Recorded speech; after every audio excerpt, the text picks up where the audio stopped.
آپ صلی اللہ علیہ وسلم نے مدینہ میں ریاست قائم فرمائی.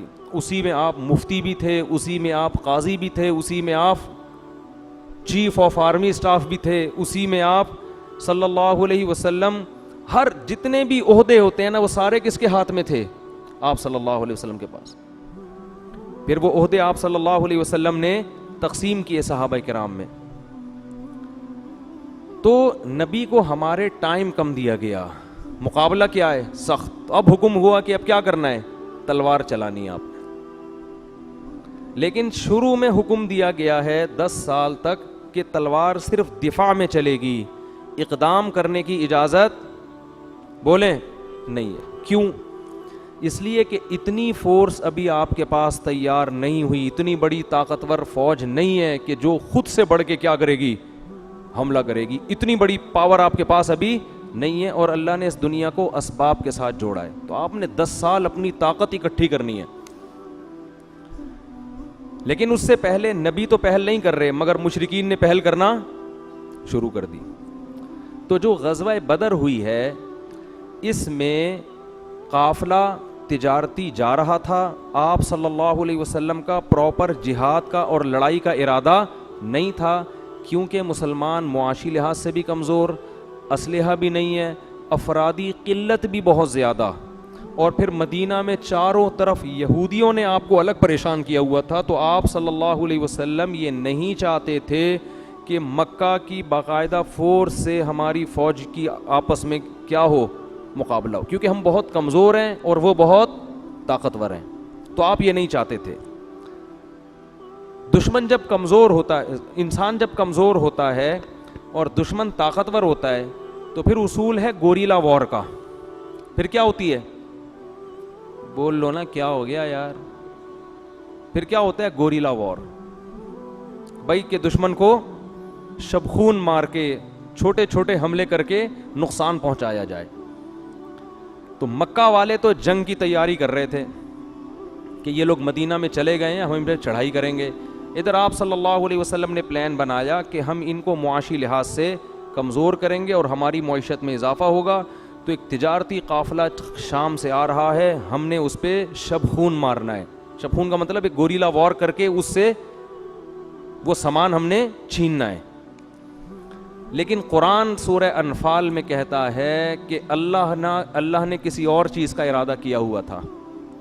تمہارا ارادہ جنگ کا نہیں تھا, ان کی فوج سے لڑنے کا.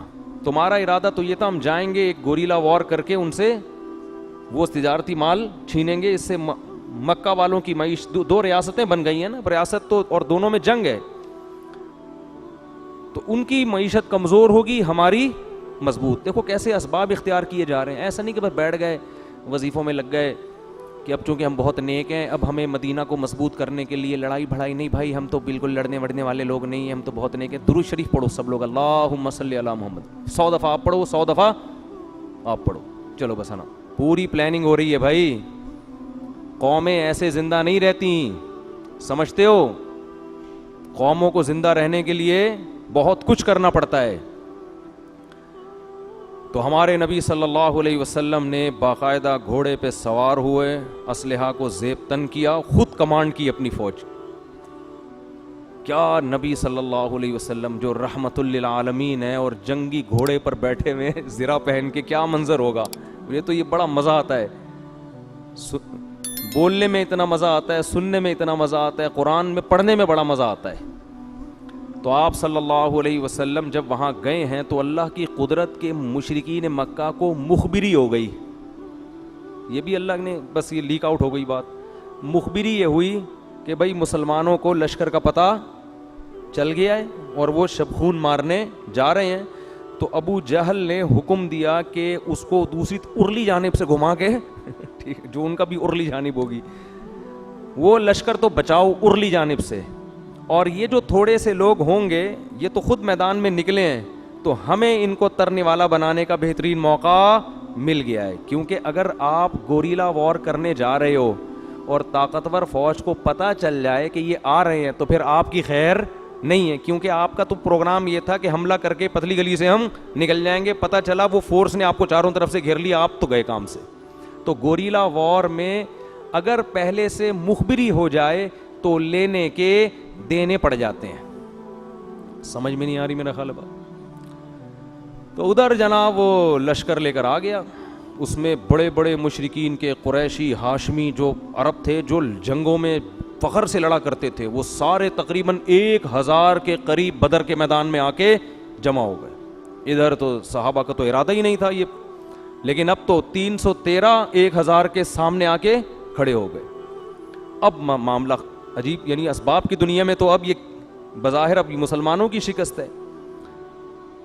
یہ جو لوگ کہتے ہیں نا لڑنے میں اسباب دیکھنے کی ضرورت نہیں, بس اللہ مدد کرے گا اللہ مدد کرے گا, نبی بھی اسباب کو دیکھ کے لڑا کرتے تھے, تبھی آپ بدر میں لڑائی کے ارادے سے نہیں نکلے, لیکن اللہ نے لڑوا دیا. اللہ نے کہا یوم الفرقان, آج کے دن کو میں حق اور باطل کی جنگ بناؤں گا, کمزوروں کو میں فتح دوں گا اور طاقتور کو شکست دوں گا تاکہ ان کے حوصلے بڑھیں. وہ جو جنگ ہوئی ہے بڑی زبردست, بخاری مسلم میں اس کے واقعات ملتے ہیں. ادھر سے انصار صحابہ آئے کچھ, تو مشرکین کے جو بڑے بڑے قریشی سردار آئے نا, پہلے یہ ہوتا تھا جنگ میں دونوں طرف سے نا طاقتور لوگ آ کے حل میں مبارز کا نعرہ لگاتے تھے. شاید آپ نے ارطغرل ڈرامے میں دیکھا ہو, میں نے تو ارطغرل ڈرامہ نہیں دیکھا, لیکن لوگ بتاتے ہیں کہ اسی طرح کچھ ہوتا ہے. جنگ جب شروع ہونے والی ہوتی ہے نا, تو پہلے سامنے سے ان کے ہاں بھی کوئی بہادر ترین آدمی اور ادھر سے بھی بہادر ترین, وہ یہ دونوں لڑیں گے. جب تک دونوں میں سے ایک کا قتل نہیں ہوگا جنگ اس وقت تک شروع نہیں ہوگی. یہ بہت بہادر لوگ ہوں گے جو ڈان ہوں گے اس دور کے. بھائی کیا خیال ہے. ادھر مشرکین مکہ کی طرف سے عتبہ ابن ولید اور 2-4 اور نام تھے اس وقت ذہن سے نکل گئے, یہ 3 بڑے بڑے سردار جو قریشی بھی تھے ہاشمی بھی, کیونکہ عرب میں نا ایک تو عرب بہادر, پھر ان میں قریش اور زیادہ اور ہاشمی اور زیادہ, کیونکہ بیت اللہ کے متولی تھے, یہ تو انہی سردار سمجھے جاتے تھے. ادھر سے جب یہ آئے ہیں تو ادھر سے 3 انصاری صحابی آئے ان تینوں سے لڑنے کے لیے. تو یہ جو قریشی تھے نا, انہوں نے کہا نہیں یہ ہمارے جوڑ کے نہیں. کیا بہادری ہے یار, دیکھو آپ, چاہے وہ غیر مسلم تھے, پتہ ہے دونوں میں سے ایک مرے گا, تو اس میں تو میرے جیسا ہوتا یا آپ ہوتے, ہم کہتے ہیں کوئی باریک سا آ جائے وہاں سے عزت بھی رہ جائے گی, جی ہم نے مقابلہ کیا تھا, اور مار بھی دیں گے اس کو اور بلے بلے بھی ہو جائے گی. لیکن آپ ان لوگوں کی لڑائی دیکھو. انہوں نے کہا کہ نہ یہ تو انصار صحابی ہیں, ہمیں کیسے چاہیے, اکفا اناک, ہمارا کفو, ہمارے ہم پلہ لوگ چاہیے, ہمارے پیرالل لوگ چاہیے. تو آپ صلی اللہ علیہ وسلم نے حضرت ابو عبیدہ ابن جراح کو, حضرت علی کو, اور تیسرے شاید حضرت حمزہ تھے, ان تینوں جو قریشی ہاشمی, یہ تینوں کو نکالا کہ چلو بھائی تم جاؤ. کیا حضرت علی کی بھی بہادری دیکھو آپ. تو انہوں نے کہا نعم اکفاؤنا, یہ ہیں ہمارے جوڑ کے. ان میں ایک شہید ہو گئے, حضرت حمزہ حضرت علی بچ گئے, اور باقی ان تینوں کو قتل کر دیا. بہرحال لڑائی شروع ہوئی. آپ صلی اللہ علیہ وسلم نے مصلی بچھا کے دعا مانگی, اے اللہ یہ تھوڑے سے لوگ اتنے بڑے لشکر کے سامنے لا کے پیش آ گئے ہیں, آج اگر یہ شہید ہو گئے, یہ قتل ہو گئے, یہ ان کو شکست ہو گئی, لم تعبد, پھر روئے زمین پر تیری عبادت کرنے والا کوئی بھی نہیں بچے گا. کیونکہ میں آخری نبی ہوں نا, میرے بعد کوئی نبی نہیں ہے, یہی ہے میرا سرمایہ. ہم تو نہیں آئے تھے لڑائی کے ارادے سے, مگر یہ ہو گیا.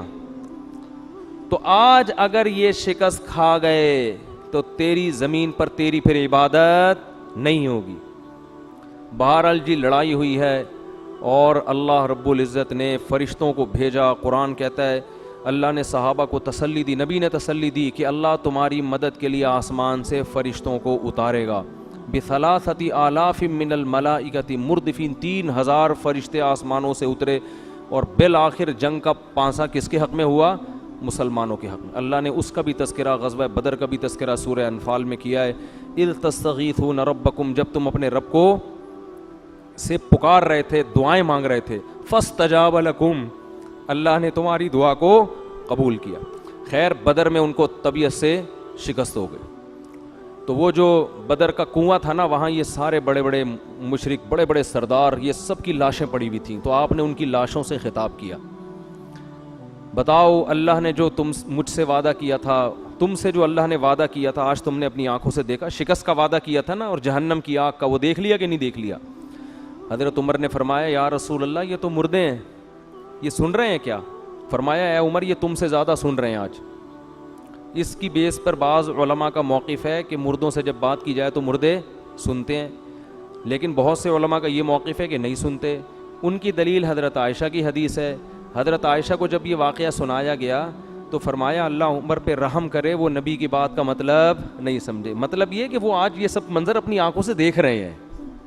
سننے کا مطلب کیا ہے کہ جو سننے کا مقصد تھا وہ ان کو حاصل ہو رہا ہے۔ تو خیر اب ہم نے اس بحث میں کیا کرنا ہے کہ مردے اگر سنتے بھی ہیں تو ہم نے کون سا کوئی پروگرام پیش کرنا ہے ان کے پاس جا کے، آج کا درس سنانا ہے؟ ہماری بلا سے سنیں نہ سنیں، ہم تو اپنی زندوں کو سنائیں گے ہم تو بھائی۔ تو ایک عالم سے کسی نے پوچھا مردے سنتے نہیں سن رہے، آج کل زندہ نہیں سنتے، مردے کہاں سے سنیں گے؟ ٹھیک ہے نا، آج کل اجی سنتے ہو، بیوی کہتی ہے نا اجی۔ ایک آدمی ڈاکٹر کے پاس گیا کہ میری بیوی جب کوئی بولتی ہے تو مجھے سنائی نہیں دیتا، بہت پریشان۔ اس نے کہا یہ پریشانی کی نہیں، یہ خوشی کی بات ہے، ٹھیک ہے نا، ورنہ ٹینشن میں آؤ گے اگر سب سنائی دے گیا۔ تو خیر اب یہ جو مشرکین مکہ ہے نا، ان کے دل میں انتقام کی آگ بھڑکنے لگی۔ اچھا ان لوگوں نے پہلے موسیقی کا بھی انتظام کیا ہوا تھا بدر میں۔ یہ عادت تھی کہ غیر مسلم جب لڑائی کے لیے جاتے نا تو اپنے ساتھ ناچنے والی باندیوں کو لے جاتے تھے، رقص و سرور کی محفلیں سجا کرتی تھی پہلے، ٹھیک ہے نا، وہ ان کو موٹیویٹ کرتی تھی، جوش دلاتی تھی۔ ایمان والوں کو جوش دلانے کے لیے اللہ کی آیات کافی ہیں۔ خیر جی شکست ہوئی، لاشوں کے انبار لگ گئے، 70 کے قریب ان کے بڑے بڑے سردار مر گئے، تو انہوں نے انتقام لینے کی ٹھانی۔ اچھا ادھر اللہ نے حکم دیا کہ ان کو فدیہ لے کے نہیں چھوڑنا، یہ بہت بڑے اسلام کے دشمن تھے، لیکن یہ اللہ کی آیات بعد میں نازل ہوئیں۔ آپ صلی اللہ علیہ وسلم نے صحابہ سے مشورہ کیا، حضرت عمر نے کہا جو قیدی بنے ہیں نا قیدی، تو جو جس کا رشتہ دار ہے اس کو اس کے حوالے کیا جائے، وہ رشتہ دار کے سر قلم کرے تاکہ عصبیت کا لسانیت کا جڑ سے خاتمہ ہو۔ یہ قوم کی جنگ نہیں ہے، حضرت عمر کا الگ حساب تھا، لیکن آپ صلی اللہ علیہ وسلم اور صحابہ کا ابو بکر کا مشورہ یہ تھا کہ ان کو فدیہ لے کے چھوڑ دیا جائے کہ یہ اگر مسلمان ہو گئے تو یہ ہمارے ہی کام آئیں گے۔ بہرحال فدیہ لے کے چھوڑ دیا گیا، لیکن اللہ کی طرف سے تنبیہ نازل ہوئی کہ آپ نے ان کو فدیہ لے کے کیوں چھوڑا، اور اللہ چاہتا تو آسمانی عذاب نازل کر سکتا تھا اس پر، لیکن پھر اللہ نے کہا کہ جو رقم آپ کو ملی ہے اب جب لے لی ہے فَكُلُوا مِمَّا غَنِمْتُمْ، یہ غنیمت ہے، اللہ نے آپ کے لیے حلال کر دی ہے۔ تو پھر ان قیدیوں سے کہا گیا کہ اگر تمہارے اندر کوئی خیر ہوگی تو اللہ بھی تمہیں اس میں سے خیر عطا کرے گا۔ بالآخر ان کو رہا کر دیا گیا، یہ چلے گئے۔